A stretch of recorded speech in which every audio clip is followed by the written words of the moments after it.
క్రీస్తు పరిశుద్ధ నామమున చేరొచ్చిన మీ అందరికీ మరొకసారి నా శుభాభివందనములు. Good morning everybody. మరి ఉదయ కాలంన దేవుని వాక్యము కీర్తనల గ్రంథము 34వ అధ్యాయము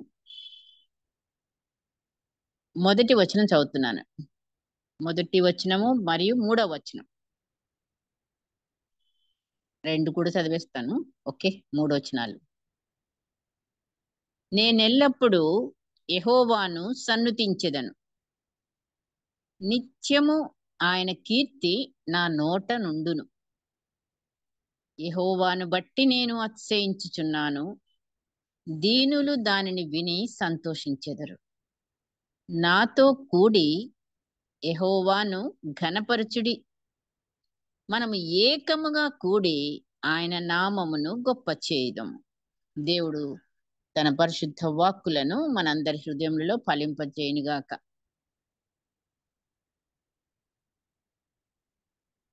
దావీదు రచించిన ఈ కీర్తనలో మరి దావీదు గారి నిజంగా మరి దేవుణ్ణి ఎలా వర్ణించారో, ఎలాగా ఆరాధించారో, ఎలాగా మరి ఆయనని నామాన్ని గొప్ప చేయటంలో, ఆయనకి లోబడటంలో, ఆయనని మహిమపరచడంలో ప్రతి విషయంలో దావీదుని మనం తీసుకోవచ్చు. బైబిల్ మొత్తంలో కూడా మరి ఎంతమందో ఉన్నారు భక్తులు, మరి పరిశుద్ధులు, దేవుడు ఏర్పరచుకున్న వారు. కానీ ఈ కీర్తనలు ప్రతి కీర్తనలో కూడా ఆయన ఎంతగా దేవుణ్ణి సన్నుతించుతున్నాడు హృదయాంతరంగములలో నుంచి.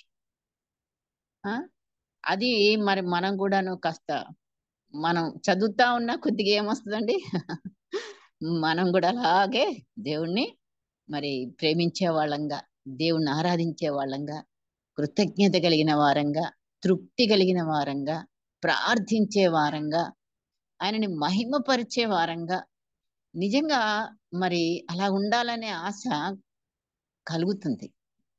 కలుగజేస్తాడు పరిశుద్ధాత్మ దేవుడే. సో మరి ఈ సమయంలో దేవుడిని మనం మన అంశం మరి ఇప్పుడు ఏం చెప్పుకుందాం? దేవుని యొక్క ఔన్నత్యం. దేవుని ఔన్నత్యము, మరి మానవుని దౌర్బల్యం. దేవుడు ఎంత గొప్పవాడో మరి మానవుడంతా అంతే, దేవుడికి ఆపోజిట్ లో ఉన్నాడు. కానీ దేవుడు ఏం చేశాడు మరి? అంత గొప్ప స్థానం ఏ సృష్టి అంతటిని చేశాడు. సృష్టి అంతా కూడా మరి దేవుణ్ణి చూస్తే వణికే సృష్టి. సూర్యుడు గాని చంద్రుడు గాని మాట తప్పకుండా జవదాటకుండా ఆయన చెప్పిన ఆజ్ఞలకి ఇన్ని వేల సంవత్సరాల నుంచి కూడాను సూర్యుడు అదే ఆయన ఎలాగా పగలను ఏల్తావన్నాడో, రాత్రి చంద్రుడిని ఏల్తావన్నాడో, నక్షత్రాలు ఇవన్నీ కూడా దేవుడికి లోబడుతున్నాయి, దేవుణ్ణి స్తుతిస్తున్నాయి, ఆకాశ పక్షులతో సహా. కానీ దేవుడు ఎంతో మరి నిజంగా ప్రేమించి దేవునితో సహవసించడానికి మానవులను ఎలా సృష్టించాడు? తన స్వరూపంలో సృష్టించుకున్నాడు. తనతో సహవాసం కలిగి ఉండడానికి మంచి మేధా శక్తిని ఇచ్చాడు, గ్రహింపునిచ్చాడు. అన్నీ కూడా దేవునిలో ఉన్న ఆ గుణగణాలన్నీ మనంలో పెట్టేశాడు. ఇప్పుడు మనం చూస్తే మనలో ఉన్న గుణాలన్నీ దేవుళ్ళో ఉన్నాయా లేదా? దేవుడు ప్రేమిస్తున్నాడు. మనం కొంచెం కోపాటో ఏదో కొద్దిగా ప్రేమ, ఆ టైంకి కొంచెం ప్రేమించినట్టు చేస్తాము. ఆ తర్వాత మళ్ళీ ద్వేషము, మళ్ళీ కోపాలు, అసూయలు, పగలు ఇవన్నీ కూడా మనకి వస్తూ ఉంటాయి. కానీ మరి దేవుడు అలాంటి వాడు కాదు. దేవుడు ఎప్పుడు ప్రేమించేవాడే, సహించేవాడే. ఇప్పుడు మనకు కూడా ఆ గుణాలన్నీ కలిగి ఉండాలని ఆయన ఆశ. మరి ఆయన ఆశని మనం తృప్తిపరచాలా వద్దా? పరచాలి. మరి ఎందరో మన ముందును ఉంచాడు అలాంటి బిడ్డలను. అంటే ఆ గుణాలతో దేవుణ్ణి మహిమపరిచిన వాళ్ళని మనం ఎంతమందినో ఎన్నోసార్లు చూస్తానే వస్తున్నాం కదా. అవును, మరి నిజంగా ఒక్కసారి మనం దేవుడి యొక్క గొప్పతనాన్ని, ఇప్పుడు ఆయన ఎంత చక్కగా అన్నాడండి దావీదు, ఆ మాట పలకడం, నాతో కలిసి మనం అందరం ఏకముగా కూడి యెహోవా నామమును గొప్ప చేయడము, గొప్ప చేయాలి. ఇప్పుడు మనం ఎదురుగుండా ఉంటే మనం మిమ్మల్ని అడగొచ్చు, నేను మీరు కూడా చెప్తా ఉంటారు మన దేవుడు ఎలాంటి దేవుడు అని అంటే, మా దేవుడు ఫలానా, మా దేవుడు ఫలానా. ఆ ఆయన క్షమించే దేవుడు, ప్రేమించే దేవుడు, మనల్ని నడిపించే దేవుడు, తోడయున్న దేవుడు, ప్రాణమిచ్చిన దేవుడు, ఈ కాపరి అయిన దేవుడు, రాజులకు రాజైన దేవుడు. ఎన్నెన్నో మనం గొప్ప చేయడానికి, ఆయన నామాన్ని చెప్పడానికి సిద్ధంగా ఉంటాము. చెప్పినంత మాత్రాన అయిపోద్దా?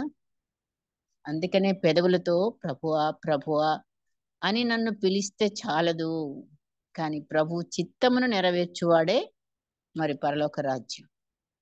అందుకే మనము చాలా జాగ్రత్తగా దేవుని విషయంలో మనం ఎంతగా మరి ముందు పెదవులతోనన్నా పలకాలిగా, అది రావాలి, తర్వాతనే మనం క్రియల్లోకి కూడా వెళ్ళిపోవాలి. అసలు ఏదీ లేదంటే మరి అది ఎన్ని మేలులు పొందుకుంటున్నామండి పొద్దున్న లేచిన దగ్గర నుంచి దేవుడితోని. దేవుడి గొప్పతనాన్ని మనం నిజంగా కొంచెం సేపైనా మరి ఆయన్ని వర్ణించాలంటే మనం ఆయనని స్తుతించేటప్పుడే కదా, ఆయనను ఆరాధించేటప్పుడే మరి ఆయనని మనము గొప్ప చెయ్యాలి. ఆయన ఎవరు? భూమి ఆకాశములను సృజించిన సృష్టికర్త. సూర్యచంద్ర నక్షత్రములు, సముద్రములు, జలచరములు, పక్షులు, జంతుజాలములు, వృక్షములు, ఎన్ని అన్ని కూడా సృజించిన దేవుడు. ఇవన్నీ ఎవరి కోసం? మానవుని కోసం. ఎంత ప్రేమ గల దేవుడు అంటే నిజంగా మంచి పాట పాడింది.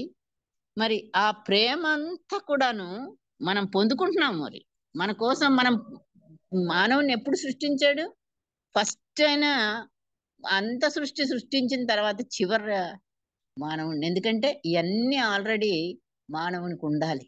మానవుడు ఏది లేకుండా లేడు. యెహోవా కాపరి నాకు లేమి కలగదన్న దావీదు లాగా మనం ఎంతో మరి ధన్యులం. మానవ పుట్టుక పుట్టినందుకే ధన్యులం. మళ్ళీ అందులో మనం కొన్నిసార్లు సనుక్కునే బిడ్డలంగా ఉంటాం. ఎందుకు ఈ ఆడ జన్మిచ్చాడు దేవుడు, ఈ ఆడదాన్నిగా పుట్టించాడు అనుకోకుండా ఎప్పుడన్నా ఉన్నారా? ఎవరైనా అనుకున్న రోజులు ఉన్నాయి.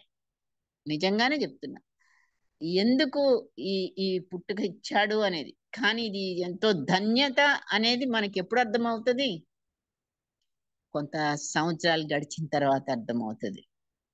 ఆయనలో ఎదుగుతూ ఎదుగుతూ ఎదుగుతూ వాక్యంలో ఆ వెలుగులో నిలబడుతూ ఆ రక్త ప్రోక్షణతో తడుస్తూ మనకి హృదయాంతరంగంలో నుంచి మాట్లాడాలి. నాకు ఎంత ధన్యత ప్రభువా, ఈ జన్మనిచ్చినందుకు, మానవ జన్మనిచ్చినందుకు నీకు స్తోత్రాలు అంటున్నామా?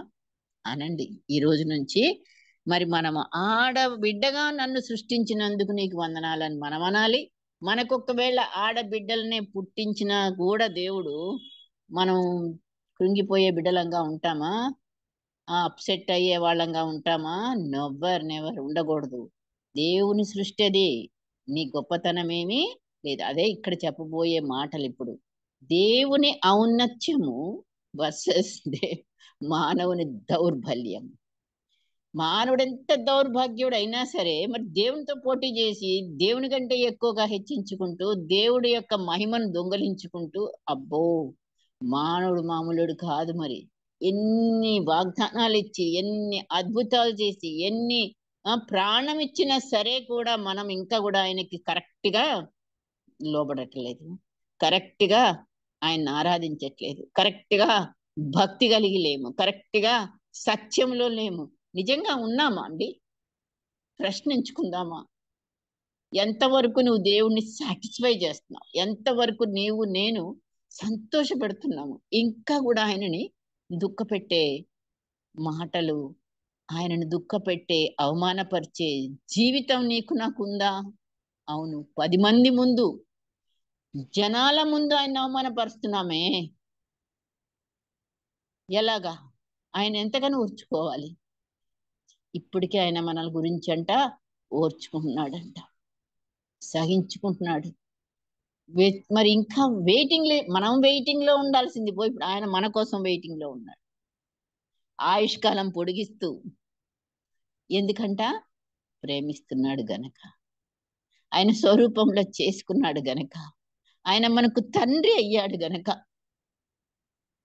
మనం ఆయనకి బిడ్డలం అయ్యాం గనుక ఎన్నిసార్లు పడ్డా లేపుకుంటూ, ఎన్నిసార్లు ముఖం తిప్పుకున్నా, ఎన్నిసార్లు ఆయనకి వ్యతిరేకంగా కార్యాలు జరిగిస్తున్నా ఓర్చుకుంటున్నాడు, క్షమిస్తున్నాడు, బ్రతికిస్తున్నాడు. అడగకుండా మనకు ఆహారం పెడుతున్నాడు, అడగకుండా సమస్తాన్ని ఇస్తున్నాడు. ఇంకా గొనుగుతున్నామా? నిజంగా ఎవరి మీద నేను దేవుడి మీద గునగట్లేదు కానీ మా ఇంట్లో నా భర్త మీదనేనండి ఆ గొనిగేది సణిగేది. దేవుడు కాదు అని అంటారా? అవును. మోషే ఏమంటున్నాడు? మోషేని ఇశ్రాయేల్ ప్రజలు గుణిగారు. ఏమయ్యా ఇక్కడికి తీసుకొచ్చావు అక్కడ లేవా సమాధులు ఈ అరణ్యంలోనైనా అని రకరకాలుగా మాకిక్కడ అది లేదు ఇది లేదు, ఏది లేకపోతే వెంటనే మమ్మల్ని అక్కడ ఉంటుంటే పోయేది కదా, ఇక్కడ దాకా ఎందుకు తెచ్చావు అని చెప్పి మోషే మీద సణిగారు. దేవుడేమన్నాడు? వాళ్ళు నీ మీద కాదయ్యా సణిగేది, నన్ను. నేను ఎన్ని అద్భుతాలు చేసినా సరే, ఎంత వాళ్ళని ప్రేమిస్తున్నా సరే, ఎంత మరి వాళ్ళ కళ్ళ ఎదుట మరి ఫరోకి అన్ని తెగుళ్ళు ఇచ్చి వీళ్ళనేమో చక్కగా ఉంచి మరి వాళ్ళనంతా వెండి బంగారాలతో మరి వాళ్ళు ఆరిన నేలన సముద్ర ఇన్ని అద్భుతాలు నిజంగా నా జీవితాల్లో జరగలేదా? జరుగుతున్నాయి, జరిగినాయి. తప్పకుండా చేస్తాడు దేవుడు, అందరికీ చేశాడు, నా జీవితంలో చేశాడు. కానీ ఆ టైం వచ్చినప్పుడు మనమేమో ఓర్చుకోలేకపోతున్నాను. కాస్త చెమట పోస్తేనే ఓర్చుకోలేకపోతున్నామే. నిజంగానండి, మానవ ఈ శరీరంలో మనము దేవుణ్ణి ఎంతగా ప్రతి విషయంలో స్తుతించమని అంటాం గాని స్తుతిస్తున్నామా? అవునయ్యా, ఇప్పుడు కాలం సమీపించింది, రాకడ సమీపించింది, ఎన్నెన్ని మరి అప్స్ అండ్ డౌన్స్ అవుతున్నాయి ఒక్కొక్క దేశంలో. మరి ఇండియాలో జరుగుతున్న కార్యాలు మీరు వింటున్నారు, చూస్తున్నారు. అన్యాయాలు అన్యాయాలు అన్యాయాలు, అపనిందలు అపనిందలు అపనిందలు సేవకులకు మెయిన్ గా. మరి ఇవన్నీ కూడాను ఎందుకు అంటే మనం పోరాడి మనం రైట్ అనిపించుకోవడానికి, మనం న్యాయం అనిపించుకోవడానికి కాదు గాని, మనం ఏం జరిగినా గాని దేవుణ్ణి స్తుతించి మన ప్రాణాలు అర్పించాలని సిద్ధపడాలి. అది మన కృతజ్ఞత. అంతేగాని వాదించడాల కోసము, న్యాయాలు చూపించుకోవడాల కోసం, నిరూపించడాల కోసం కాదు గాని, ఆయన రాకడ సిద్ధమైతుంది, వచ్చేస్తున్నాడు. మరి ఇంకెంతమంది అలాంటి హతసాక్షి మరణాలు పెండింగ్ లో ఉన్నాయో, మరి ఒకవేళ నేను నువ్వు ఎవరైనా కానీ రెడీగా మనము ఏం చేయాలి? వెళ్ళిపోవడానికి సిద్ధపడాలి. అంతగా పోవాలంటే ముందు దేవుణ్ణి యొక్క గొప్పతనాన్ని మనము రోజు గుర్తు చేసుకోవాలి, రోజు ఆరాధించాలి, రోజు కూడా ఆయనని ఉన్నతంగా ఎత్తి పట్టినప్పుడే నీ పరిస్థితి నా పరిస్థితి ఆయన ఎదురుగుండా ఆయన వెలుగులో మనం ఏంటో మనం చూసుకోగలుగుతాం. మనం ఎంత చిన్నవారమో ఆ పెద్ద దేవుని ఎదుట, గొప్ప దేవుడే మరి అయినా సరే మనమేమో నేను అని తల ఎత్తుతాం, నాది రైటు అని అంటాము, పోరాడతాము, ఇంట్లో పోరాడతాం, బయట పోరాడతాం.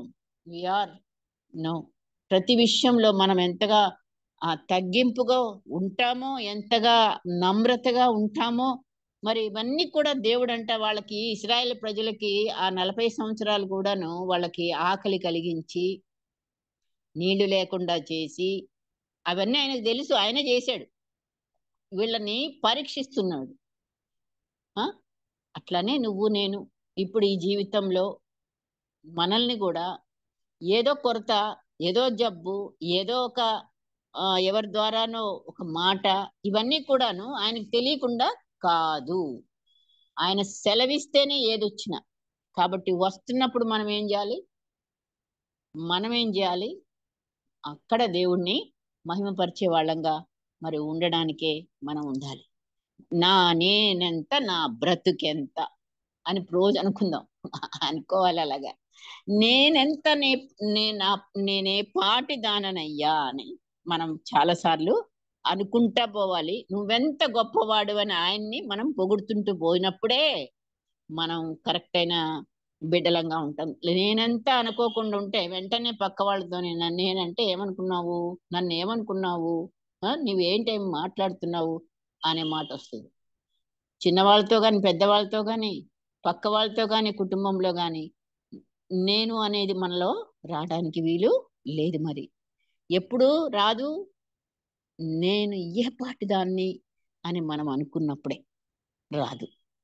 లేదా మర్చిపోయి వెంటనే నేను అన్ని చేశాను, నేను ఇన్ని చేశాను, నన్ను గుర్తింపే లేదు నా పనికి అని మనం గుణుగడం సనగడం అనేది మొదలవుతుంది. సో ఈ గుణుగులు సనుగులతో వాళ్ళు ఏమయ్యారండి? ఆ అరణ్యంలో రాలిపోయారండి. వాళ్ళ పిల్లలు దేవుడు మరి పాలు తేనెలు ప్రవహించే దేశానికి తీసుకెళ్ళాడు. మరి మనకు తెలుసు కాబట్టి నిండు హృదయంతో మరి కాలేబు, యెహోషువ ఎలాగైతే ఆయనని గొప్ప చేశారో, ఇంత అద్భుతాలు చేసి తీసుకొచ్చిన దేవుడు ఖచ్చితంగా వాళ్ళని మనకి అప్పగిస్తాడు అని ధైర్యంగా ముందే చెప్పి మరి వాళ్ళని ధైర్యపరిచినా సరే వాళ్ళు మాట వినలే. సో ఏ గుంపులో మనం ఉన్నాము? పొద్దున్న లేస్తే విసుగు విరామము, మరి మనం పొద్దున్న లేస్తే సణుగులు గుణుగులు అబ్బో అయ్యో అంటున్నామా? లేక ప్రతి విషయంలో దేవుణ్ణి స్తుతిస్తున్నామా? మరి ఆయన గొప్పతనాన్ని మనం ఎప్పుడు కూడా మరి ఆయన న్యాయవంతుడని, ఆయన కాపాడే దేవుడు, ఆయన కాపరి, ఆయన పరిశుద్ధుడు, ఆయన నీతి కార్యములు చేసే దేవుడు. మరి మా దేవుడు అంటే ఏ దేవుడు? జీవము కలిగిన దేవుడు, మాకు తోడై ఉన్న దేవుడు. ఇవన్నీ మనము ప్రతిరోజు అనుకుంటా పోతే ఆయన నిన్ను విడిచిపెట్టిన దేవుడా? కాదు. మనతో ఉన్నాడు ఆయన. మనమే మర్చిపోయి అంటం లేదు ఆ మాట. యోసేపుతోనే ఉన్నాడు, మోషేతోనే ఉన్నాడు, దానియేలుతోనే ఉన్నాడా? నీతో లేడా? నాతో లేడా? ఉన్నాడు. కానీ మనం ఎందుకు అంటలేదు మరి? అనట్లేదు. అదే మర్చిపోతున్నాం కనుకనే మనం ఎవరు ఇక్కడ నేనే ఒంటరిదాన్ని, నేనే ఈ పనులన్నీ చేస్తున్నాను. నీతో ఆయన చేపిస్తే నువ్వు చేస్తున్నావు.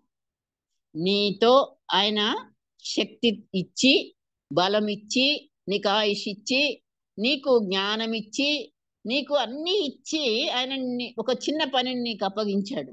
అది నువ్వు చేసి నేనే చేసేసిన అనే బాక ఎప్పటికి కూడా అది దేవునికే ఆరోపించాలి. మోషే అంతటి మరి దేవుడితో ముఖాముఖిగా మాట్లాడిన దేవుడు మోషే. దేవుడు మరి ఆ అగ్ని ద్వారా పర్వతం మీదకి వస్తే పర్వతం అంతా ఎట్లా షేక్ అయింది? పర్వతాలు షేక్ అవుతున్నాయి. మరి ఆయన ప్రత్యక్షతని జంతువులు చూస్తున్నాయి, కానీ మనుషులు చూడలేకపోతున్నారు. దర్శనాలు చూశాడు మోషే. దర్శనమే కాదు, ముఖాముఖిగా మాట్లాడాడు. దేవుని అద్భుతాలు మోషే ద్వారా ఎన్నో జరిగించాడు దేవుడు. ఆయన ఎలాగ మరి అన్ని లక్షల మందిని ఒక్కడు నడిపించాడంటే దేవుడు తోడై ఉండబట్టే, దేవుడిని ఆయన వెంబడించబట్టే, దేవుడికి ఆయన జీవితాన్ని సమర్పించుకోబట్టే మరి ఎంతో సాత్వికుడని దేవుడు మరి సాక్ష్యం పలికాడు మోషేని బట్టి. సో దేవుడు పక్షపాతి కాడు. మోషేని మాత్రమే లేకపోతే దావీదుని మాత్రమే ఆయన లైకింగ్ మనకు కాదని అంటామా? కాదు. నిన్ను నన్ను కూడా ఆయన మరి ప్రేమిస్తూనే ఉన్నాడు. మన పక్షాన ఆయన తండ్రికి విజ్ఞాపన చేస్తూనే ఉన్నాడు. మనకి ఏదైనా పోరాటం వచ్చినప్పుడు మన పక్షాన ఆయన యుద్ధము ఆడుతూనే ఉన్నాడు. మరి విజయాన్ని మనకు అనుగ్రహిస్తూనే ఉన్నాడు. మనకి పాలు తేనెలు ప్రవహించే దేశము పరలోక రాజ్యానికి నడిపిస్తూనే ఉన్నాడు. పరిశుద్ధాత్మ దేవుడు మనకి నిత్యము తోడయే ఉన్నాడు. అయినా గాని మనకి ఇంకా అసంతృప్తి ఇంకా ఉండడానికి వీలు లేదు. మరి భయం, భక్తి ఇవన్నీ కూడాను ఆయన ఆజ్ఞలను మనం పాటిస్తున్నామా? మరి శాసనాలను గైకొంటున్నామా? ఆయన విధులను మరి మన బిడ్డలకి నేర్పుతున్నామా? ముందు నువ్వు నేర్చుకుంటున్నావా? అవి పాటిస్తున్నావా? అప్పుడు బిడ్డలకు కూడా మనం పాటించే వాళ్ళంగా ఉంటాం, నేర్పించే వాళ్ళంగా ఉంటాం. కాబట్టి తల్లిదండ్రులు మరి ఎలా ఉండాలో కూడా దేవుడు వాక్యం ఉన్నది అక్కడ. దేవుడు వాక్యాన్ని నిత్యము చదువుతానే ఉన్నప్పుడు అసలు ప్రార్థన ఏం అక్కర్లేదు. స్వస్థత ఆటోమేటిక్ గా, సమాధానం ఆటోమేటిక్ గా, ఇంట్లో వెలుగు ఆటోమేటిక్ గా, బుద్ధి జ్ఞానాలు ఆటోమేటిక్ గా వచ్చేస్తాయి అంతే.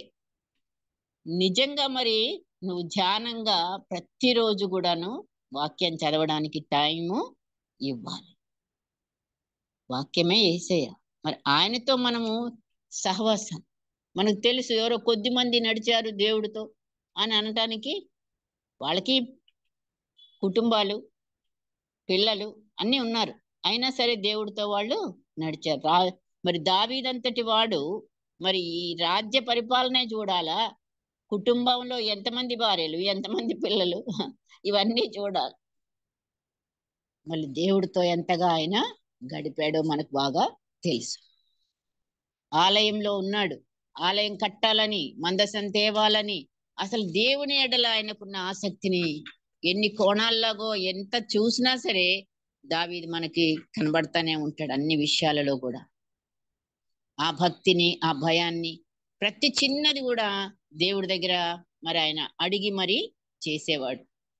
సో దేవుని యొక్క గొప్పతనాన్ని మనము చూసుకుంటూ మరి యెషయాకి దర్శనం కలిగింది కదా, దేవుడు గొప్పతనాన్ని చూపించడానికి పరలోక దర్శనం చూపించాడు. అక్కడ ఎలా ఉందంట, సింహాసనం మీద ఆసీనుడైన దేవుడు ఉన్నాడు, శరాపులు అంటే మహాదూతలు, వాళ్ళకంట ఒక్కొక్కరికి ఎన్ని రెక్కలండి? 6 రెక్కలు. రెంటితో ఏమో ముఖం కప్పుకుంటున్నాయంట, రెంటితోనేమో కాళ్ళను కప్పుకుంటున్నాయంట, రెంటితో ఎగురుచూ మళ్ళీ అవి ఏం మాట్లాడుతున్నారు? పరిశుద్ధుడు పరిశుద్ధుడు పరిశుద్ధుడు యెహోవా పరిశుద్ధుడని, మరి సర్వలోకము ఆయన మహిమతో నిండి ఉన్నది అని గొప్ప స్వరముతో గాన ప్రతిగానములు చేయుచుండిరి. ఈ రకంగా ఆయన దర్శనం చూస్తున్నప్పుడు ఆయన తనను తాను చూసుకోవడం జరిగింది. అయ్యయ్యో నేనే అపవిత్రమైన పెదవులు గలవాడు, అయ్యయ్యో నేను అపవిత్రమైన జనుల మధ్య నివసించువాడనని అప్పుడు ఆయన ప్రవక్తే. కానీ ఒకానొక సమయంలో ఆయనకి ఈ దర్శనం ఇచ్చి మరి ఆయన పరిస్థితి ఏంటో చూపించాడు దేవుడు. నిజంగా మనం దేవుని సన్నిధికి వచ్చినాక ఆయన వెలుగులో మన చిన్న ఈ పెద్ద అన్ని కూడా దేవుడు మనకు చూపిస్తాడు. సో మనం ఏ పాటి వారమండి? మనం ఏ పాటి వారమండి? మనము నిజంగా మరి ఆయన బలముతో పోలిస్తే మనము బలహీనులము, ఆయన జ్ఞానంతో పోలిస్తే మనం వెర్రివారము.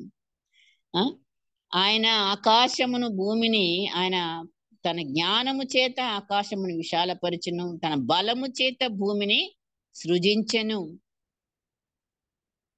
అంతేనా? సముద్రాలు సృష్టించాడు. సముద్రాలు అన్ని అయినాక అసలు ఆ సముద్రాలకి ఏమి సరిహద్దు పెట్టాడు? అవి ఎందుకని అంతవరకే వచ్చి అలలు మళ్ళీ వెనక్కి వెళ్ళిపోతున్నాయి? మనమేమో చిన్న నది ఉన్నా సరే బ్రిడ్జి కట్టేస్తారు మనుషులం. దేవుడు మరి అంత పెద్ద సముద్రాలు అక్కడ వరకే వచ్చి, దాని పక్కనే మరి బిల్డింగ్స్, దాని పక్కనే మరి గృహాలు కట్టుకొని జీవిస్తున్నారు, రోడ్లు వేసేసి నడుస్తున్నారు, పక్కన సముద్రం. ఎంత ధైర్యం అంటే రాదు అని రానీకుండా దేవుడిచ్చాడు ఆజ్ఞ సముద్రానికి. ఏం పెట్టాడు? చదువుదామా వాక్యం. ఇర్మియా 5వ అధ్యాయం.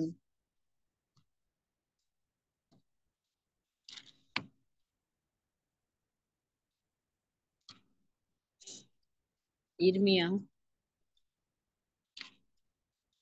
5:22. సముద్రము దాటలేకుండునట్లును దాని తరంగములు ఎంత పొర్లినను అవి ప్రబలలేకయు, ఎంత ఘోషించినను దాని దాటలేకయు ఉండునట్లును నిత్య నిర్ణయము చేత దానికి ఇసుకను సరిహద్దుగా నియమించిన నాకు మీరు భయపడరా? ప్రశ్న. సముద్రాన్ని అసలు ఇసుకను పెట్టి అక్కడ అవి నీళ్లు బయటికి రాకుండా అక్కడి నుంచి వెనక్కి వెళ్ళిపోమన్నారు, ఆజ్ఞ పెట్టాడు. అంతవరకు అదే ఉంటుంది. ఎంతగా మరి ఆ సముద్రం మాట వింటుందండి దేవుని మాట. ప్రతి సృష్టిలో ఉన్న ప్రతిది కూడా దేవుని మాట వింటున్నాయి. మానవులే మనమే ఆయనకి భయపట్టాల చాలా లైట్ గా తీసుకుంటున్నాము. ఎంత వణకాలో అంత వణకటం లేదు, ఎంత భయపడాలో, ఎంత భక్తిగా ఉండాలో, ఎంత సత్యంగా ఉండాలో, ఎంత యథార్థంగా ఉండాలో, ఆయనకి ఏది ఇష్టమో మనకు తెలుసు. కానీ మళ్ళీ మనము ఇంకా ఈ శరీరము మనల్ని లాగుతుంది. శోధకుడు దీన్ని బట్టే మనల్ని పడేయటానికి ప్రతినిత్యం ప్రయత్నాల్లోనే ఉన్నాడు. సో ఆయన సన్నిధిని, నా సన్నిధిని వణకరా అని అడుగుతున్నాడు. దేవుడు అడుగుతున్న ప్రశ్న, నాకు భయపడరా, నా సన్నిధిని వణకరా. ఎంత మనం భయపడుతున్నాము దేవుడికి? నిజంగా భయంతో భక్తితో ఆయన సన్నిధికి వెళ్తున్నామా, లేకపోతే ఇష్టానుసారంగా మాట్లాడుతూ ఇష్టానుసారమైన అక్కడికి వెళ్ళి కాసేపు నిశ్శబ్దంగా కూర్చోవడం, ఆ అదా మనం చేసేది? లేకపోతే నిజమైన భక్తితో, నిజమైన వణుకుతో దేవుని సన్నిధిలో మనం ఉంటున్నామా? ఆయనకి ఇవ్వవలసిన భక్తి, ఆయనకి ఇవ్వవలసిన గౌరవం, ఆయనకి ఇవ్వవలసిన స్తుతి, ఆయనకి ఇవ్వవలసిన ఆరాధన, మరి ఆయనకి పరిశుద్ధత, ఆయన పరిశుద్ధుడు. నువ్వు నేను కూడా మన ఆలోచనలు మొదలుకొని మన మాటలు కూడా ప్రతి వ్యర్థమైన మాట లెక్కలోకి వస్తుంది అంటున్నాడు. మరి క్రియలు రావా? క్రియలు కూడా వస్తాయి. సో జాగ్రత్తగా మనం దేవుడు ఉన్నాడు, చూస్తున్నాడన్న భయం కడుపులోకి రావాలి ప్రతి ఒక్కళ్ళకి. అప్పుడే గాని సెట్ రైట్ అయ్యి దేవునికి సంతోషపరిచే బిడ్డలంగా, మన బిడ్డలు మనకు సంతోషపరిచే బిడ్డలుగా ఉండాలని మనం కోరుకుంటాం. కానీ మనం మరి దేవుడికి ఎలాగుంటున్నాము? మానవుల యొక్క జీవితము ఏంటో కూడా దేవుడు చూపిస్తున్నాడు. ఏంటండి? అదే యెషయా గ్రంథంలో 40వ అధ్యాయం తీసుకుంటే అక్కడ దేవుని గొప్పతనం చూడండి. తన పుడిసిటిలో జలములు కొలిచే దేవుడు, జేనతో ఆకాశములు కొలిచే దేవుడు. ఆయనకి ఎంత పెద్దగా ఉండాలి? ఆకాశం అంతటిని తన జేనతో కొలుస్తున్నాడంటే దేవుడు ఎంత పెద్దగా ఉండాలి? ఒక్కసారి ఆలోచన చేసుకోవాలి. భూమిలో ఉన్న మన్నంతా కూడా ఆయన కొలపాత్రలో పోస్తాడంట. ఎవరు పోయగలరు? అంటే ఆయన ఎట్లా ఉంటే ఆ మన్నునంతా తీసి గొలపాత్రలో పోయగలడు. త్రాసులో పర్వతములను తూచినవాడు. ఇంతటి గొప్ప దేవుడు మనం లెక్కలేనట్టు, మనం ఆయన చూడట్లేదని మన బుద్ధి తక్కువ, మన జ్ఞానం లేక, మనకి భయం లేక, మనకి భక్తి లేక ఆయన లెక్క లేకుండా చేసుకుంటున్నాము. మనమే రాలిపోతాం. మరి ఆ బ్రతుకు ఎందుకు? ఇంత బ్రతుకు బతికి దేవుడు అందుకే ప్రతి ఉదయాన్న కూడా నన్ను తట్టి లేపుతూ ఆయుష్కాలం ఇచ్చి, ఇప్పటికైనా నిజమైన క్రైస్తవుడిగా, నిజమైన నా బిడ్డగా, అన్నిటికీ నిజమైన అని ఒకటి ఉంటది, నేను నిజమైన ద్రాక్షావల్లిని అంటాడు. అట్లాగే నువ్వు నేను కూడా నిజమైన క్రైస్తవ బిడ్డగానే మనము ఉన్నామా? జనులు ఎలాగున్నారో చూడండి. నిశ్చయముగా జనులు గడ్డి వంటి వారు. గడ్డి ఎండిపోవును, దాని పువ్వు వాడిపోవును. అయితే దేవుని వాక్యము నిత్యము నిలుచును. పైన ఉన్నది 6వ వచనంలో కూడా చూస్తే, సర్వ శరీరులు ఎలాంటి వారంట? గడ్డి అయి ఉన్నారు. వారి అందమంతయు అడవి పువ్వు వలె ఉన్నది. మనం ఏదో గొప్పగా ఫీల్ అయిపోవద్దు. మనము అడవి పువ్వు కంటే కూడా ఇంకా కూడా మరి వ్యర్థమైన వాళ్ళమే. ఒక క్షణంలో రాలిపోయే వాళ్ళము. నీటి బుడగ వంటిది మన జీవితము. మన జీవితము ఒలికిపోయిన నీరు భూమి మీద. ఇప్పుడు భూమి మీద ఒక నీళ్లు కొన్ని పోస్తే ఏమైతే ఇంకిపోతాయి, ఎత్తలేము అని మరి సమూయేలు 2వ సమూయేలులో మాట చూద్దాము. మనం మనుషులము ఎలాంటి వారమని రోజు రోజు మనం జ్ఞాపకం చేసుకోవాలా, దేవుడు ఎలాంటి వాడని కూడా జ్ఞాపకం చేసుకుంటే అప్పుడే మనము మనకిచ్చిన జీవితాన్ని బట్టి దేవుడిని మహిమపరిచే బిడ్డలంగా ఉంటాం. మానవులము ఎలాంటి వాళ్ళము అంటే ఒలికిపోయిన నీరు ఎత్తలేనటువంటి వాళ్ళం మాట.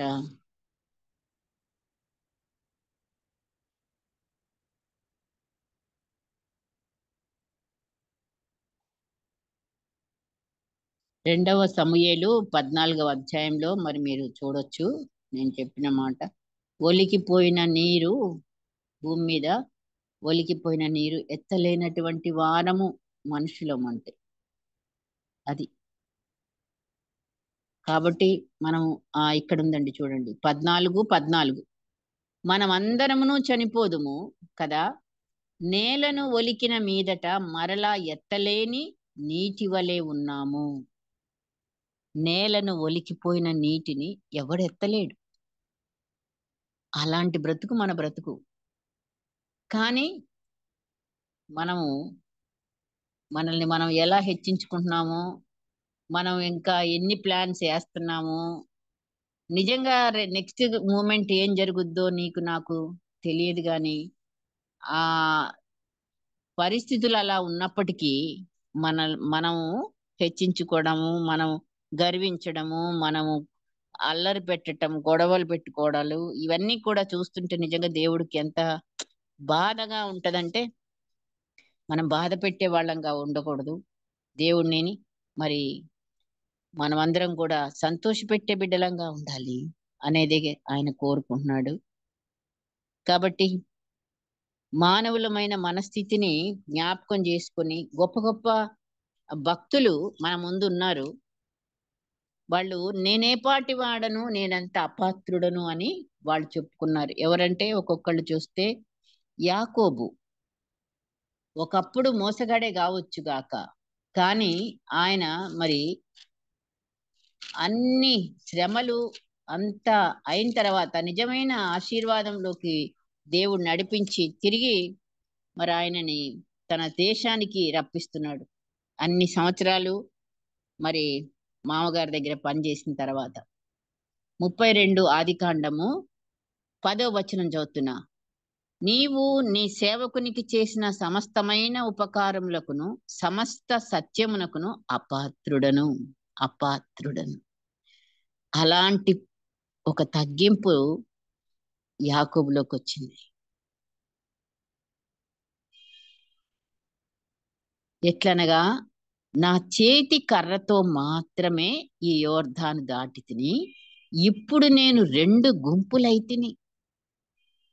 ఆయన తవిడిచ్చిన ఆశీర్వాదాలన్నిటిని కూడా మరి చెప్పుకుంటూ తనకు తానుగా దేవుణ్ణి మరి నేను అపాత్రుడనయ్యా. అలాగా దేవుడు ఏమంటున్నాడు, నేను యాకోబు దేవుణ్ణి. దేవుడు చిన్న మనం తగ్గింపుకుంటే మరి అబ్రహాము దేవుణ్ణి, యాకోబు దేవుణ్ణి, ఇస్సాకు దేవుణ్ణి అని చెప్పుకునే దేవుడు. నేను దావీదు కుమారుణ్ణి. దావీదు మరి నిజంగా మానవుడుగా ఎంతో ఆయన దేవుణ్ణి వెంబడించాడు, దేవుణ్ణి మహింపరిచాడు. ఒకానొక తప్పు జరిగింది మాట వాస్తవమే. అయినప్పటికీ కూడా మరి దేవుడు పశ్చాత్తాపం పొందినప్పుడు క్షమించే దేవుడు క్షమించాడు. మళ్ళీ మళ్ళీ ఆ తప్పు జీవితంలో జరగలేదు దావీదికి. దావీదు ఏమంటున్నాడు చూడండి, గొర్రెలకు కాపరిగా ఉన్న దావీదు గొర్రెల దొడ్డిలో నుంచి మరి రాజుని చేశాడు దేవుడు. ఎంతగా హెచ్చించాడో మరి అప్పుడు ఆ హెచ్చింపును బట్టి ఆయన ఏమి గర్వించాడా? లేదు సుమా. మరి అందుకే ఆయన అంటాడు 2వ సమూయేలు 7:18 2వ సమూయేలు టైం అయిపోతుంది. 2:7-18.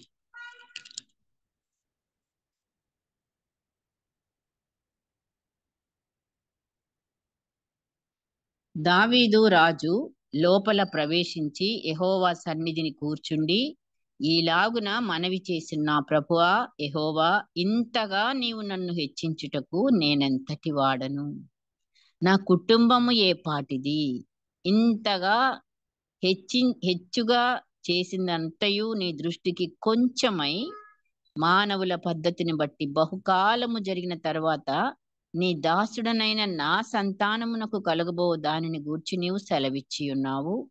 యెహోవా నా ప్రభువా, దావీదు అను నేను ఇక నీతో ఏమి చెప్పుకొందును అని అంత తగ్గింపుతో మరి ఆయన దేవునికి స్తుతి చెప్పుకుంటున్నాడు. కృతజ్ఞత హృదయంతో నీకు స్తోత్రమయ్యా అనే మాట. నిజంగా మరి ఆయన హెచ్చించినప్పటికి కూడా మరి తగ్గిన దావీదు ఇంకా తన యొక్క కీర్తనల్లో నేను నరుడను కాను, నేను పురుగును అంటాడు ఒక దగ్గర. అలాగా మరి మనం ఎంత హెచ్చింపబడినా అది దేవుడిచ్చిందే. నా జ్ఞానము, నేను సంపాదన, నేను చేయబట్టే ఈ నేననేది మనకి ఎట్టి పరిస్థితిలో రాకూడదు మరి. అందుకే దేవుడు నీకు ఈ రోజు ఆయుష్ ఇచ్చి, నీకు ఈ రోజు ఆ జాబ్ ఇచ్చి, నీకు ఈ రోజు ఆ ఇల్లు ఇచ్చి, నీకు ఈ రోజు ఆ పొజిషన్ ఇచ్చి, ఇవన్నీ చేసింది ఎవరండి? దేవుడు. గాలి కూడా పీల్చుకోలేవు దేవుడికి ఒక్క క్షణము మరి ఆపితే కదా. మనం అట్లాంటి బిడ్డలం. అయినా సరే మనము ఏ విషయంలో కూడా గర్వించే బిడ్డలంగా మనం ఉండడానికి వీలు లేదు. మరి యెషయా అంటున్నాడు కదా, నేను అపవిత్రమైన పెదవులు గలవాడు. మరి యోహాను ఏమన్నాడు? బాప్తీసం ఇచ్చి యోహాను, నేను నాకంటే వెనుక వచ్చువాడు చెప్పుల వారు కూడా విప్పుటకు పాత్రుడను కాను. కానీ ఎంత గొప్ప మరి సాక్ష్యము యేసయ్య ఇచ్చాడు ఆయన గురించి. భూమి మీద పుట్టిన వాళ్ళందరిలో కూడా మరి అంతటి వాడు, యోహాన్ అంతటి వాడు మరి ఎవరు లేరని. అంత గొప్పగా సాక్ష్యం పొందిన వాళ్ళే ఇంత తగ్గింపుతో మరి దేవుణ్ణి మహిమపరిచారు భూమి మీద. నేనే పాటి దాన్ని, నేనే పాటి వాడను అనే మాటలు నిజంగా మరి మరి మనమే మన యొక్క పరిస్థితులు, ఇంకా ఎందరో ఉన్నారు అలాంటి బిడ్డలు మరి తమను తాము తగ్గించుకున్న వాళ్ళు, దేవుణ్ణి స్తుతించి మహిమపరిచిన వాళ్ళు. కాబట్టి మనం కూడా దేవుని గొప్పతనాన్ని ఎవ్రీడే జ్ఞాపకం చేసుకుంటూ ఆయన ఎదుట కూర్చున్న వారంగా పౌలు తగ్గించుకున్నాడు. ఎన్నెన్నో విషయాలలో పౌలు కూడా మరి నేనే పడిన అపస్తులనా పడటానికి నేను యోగ్యుడను కాను, నేను పాపులలో ప్రధాన పాపిని అంటున్నాడు. ఆయన ఎంతో సంఘాలు కట్టి శిష్యుల కంటే ఎక్కువ సేవ చేసిన వాడు పౌలు. కానీ తనేమంటాడు? నేను ప్రధాన పాపిని, పాపుల లిస్టులో నేను నంబర్ 1 అంటాడు. నేను సంఘాన్ని హింసించిన వాడిని, దూషించిన వాడిని అని తను తాను తగ్గించుకొని దేవుణ్ణి హెచ్చించి దేవుణ్ణి మహిమపరిచిన మరి వీళ్ళందరూ మన ముందు ఉన్నారు. కాబట్టి నా ప్రాణమా యెహోవాను సన్నుతించుము, నా అంతరంగంలో ఉన్న సమస్తమైన పరిశుద్ధ నామమును సన్నుతించుము అనే మాటలు మనకి రావాలి. ఎప్పుడు అనా రావాలి, ప్రతి విషయంలో రావాలి. మరి నీకు కష్టం వచ్చినా, నీకు రోగం వచ్చినా, నీకు బాధ కలిగినా, ఏం జరిగినా అది ఆయనకి తెలియకుండా రాలేదనే మాట, దేవుడు అన్యాయస్తుడు కాడనే మాట మనకి గుర్తు చేసుకుంటూ దేవుని గొప్పతనాన్ని గుర్తు చేయాలి. మన యొక్క దౌర్బల్యాన్ని గుర్తు చేసుకోవాలి. మానవులం ఏపాటి వాళ్ళము, అందులో నేనెంత, నా బ్రతికెంత, నా కుటుంబం ఎంత అనేది మనకి ఎప్పుడు గుర్తుపెట్టుకోవాలి. ఇది ఆయన ఇచ్చిందే, ఈ పొజిషన్ ఆయన ఇచ్చిందే. ఆయన కొరకే మహిమగా ఉండాలి. శరీరం ఆయన్ని బ్రతికించాడు ఈ రోజునంటే ఆయనని నా ద్వారా ప్రభువా నీవు మహిమ పొందాలి అనే ప్రార్థన మనకి రావాలి. సో అట్టి రీతిగా మనము దేవుణ్ణి మహిమపరుస్తూ మనం ఏపాటి వారమని ఆయనను ఏ రోజు కూడా మరి అసంతృప్తి లేకుండా కృతజ్ఞత హృదయాలతో మనం ప్రభుని వెంబడించే బిడ్డలంగా ఉంటే మన చుట్టూ ఉన్న వాళ్ళకు కూడా రే ఇంత పొజిషన్లో ఉండి కూడా ఎంత దీనంగా మరి ఉన్నది ఈ బిడ్డ అని వాళ్ళు కూడా దేవుణ్ణి ఆ రీతిగా మనము దేవుని నామాన్ని మహిమపరిచే వారంగా ఉన్నప్పుడు దేవుడు ఎప్పుడు కూడా అన్యాయంగా చెయ్యడు. ఆ ఆశీర్వాదాలు ఎప్పుడు నీకు నాకు మన బిడ్డలకి ఉంటానే ఉంటాయి. మనకైన తోడై ఉంటానే ఉన్నాడు. ఆయన వాగ్దానం ఇచ్చిన నమ్మదగిన దేవుడు కాబట్టి మనకు తోడుగానే ఉన్నాడు. అందును బట్టి దేవునికి స్తోత్రాలు. ఈ వాక్యము మనందరి హృదయంలో ప్రభు ఫలింపచేయునుగాక. ప్రార్థన చేసుకుందాం అండి. పరిశుద్ధుడా, సర్వశక్తిమంతుడా, నిత్యుడవైన దేవా, నిన్న నేడు నిరంతరము ఏకరీతిగానున్న దేవా, మార్పు లేని ప్రభువా, నీ ప్రేమలో మార్పు లేదయ్యా. తండ్రి, మా కొరకు నువ్వు ఓర్చుకుంటున్న దేవుడు. ఇంకా మా మార్పు కొరకు మమ్ములను నీ స్వరూపంలోనికి మార్చబడుటకు, నీ గుణగణాలన్నీ మాలో పొదుగుటకు, నీ రాజ్య వారసులముగా మేము అవడానికి మాకింకా ఆయుష్కాలాన్ని పొడిగిస్తూ నీవు మాకు తోడయుంటూ మాకు సమస్తమును అనుగ్రహించి నీ బిడ్డలముగా మమ్మల్ని చేసుకుని ఇటు ధన్యతను భూమి మీద మాకు అనుగ్రహించిన దేవుడవు నాయన, నీకు లెక్కలేని వందనాలు, స్తోత్రాలు చెల్లిస్తూ ఈ మా జీవితం ద్వారా మా కుటుంబాలకు, సంఘానికి, సమాజానికి తండ్రి మేము ఆశీర్వాదకరముగా నిన్ను ప్రత్యక్షపరిచే బిడ్డలంగా ఉండడానికి పరిశుద్ధాత్మదేవాని శక్తితో నన్ను మమ్మల్ని అందరినీ నింపి ఈ దినములో మేము చేయవలసిన పనులన్నిటిలో మీరు మాకు తోడై ఉన్నందుకై వందనాలు చెల్లిస్తూ మమ్మల్ని మేము నీకు సమర్పించుకుంటూ యేసు పరిశుద్ధ నామమున బ్రతిమాలి వేడుకొంచున్నాము తండ్రి. ఆమెన్. ఆమెన్.